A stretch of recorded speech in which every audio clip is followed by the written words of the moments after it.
Hey, it's Mike Jacob coming to you from Jerusalem with our thought for the week.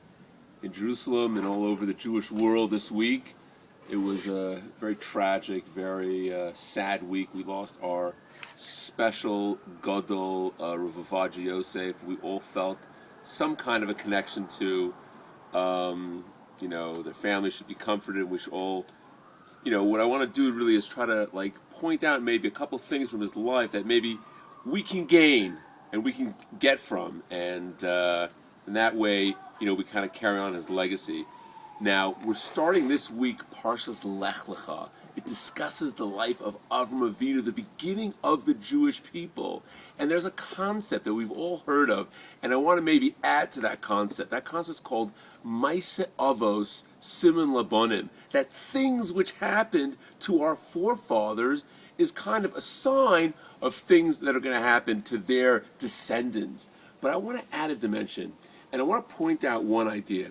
And that idea is when Avraham comes to the land of Israel. So it says he comes to Shechem, he comes to Elon Moreh. He comes to one of these places called Elon Moreh. And Rashi points out that Hashem showed him Har Gerizim and Har Eval, where the Jewish people many, many years later would come in and settle the land of Israel. And they would be, get the Shavuos HaTorah and Har Gerizim and Har Eval.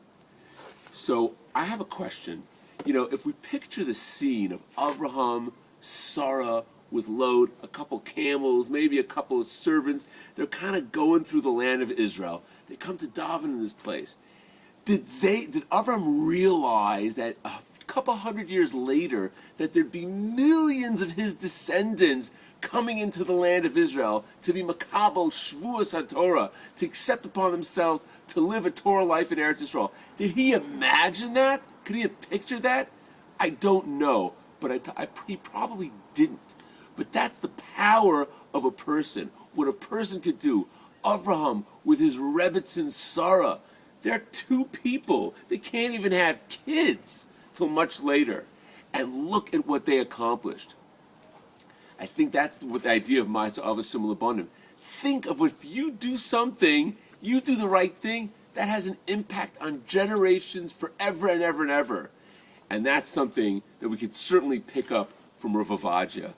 He did basic things, but it just reverberates throughout. It's going to reverberate throughout history.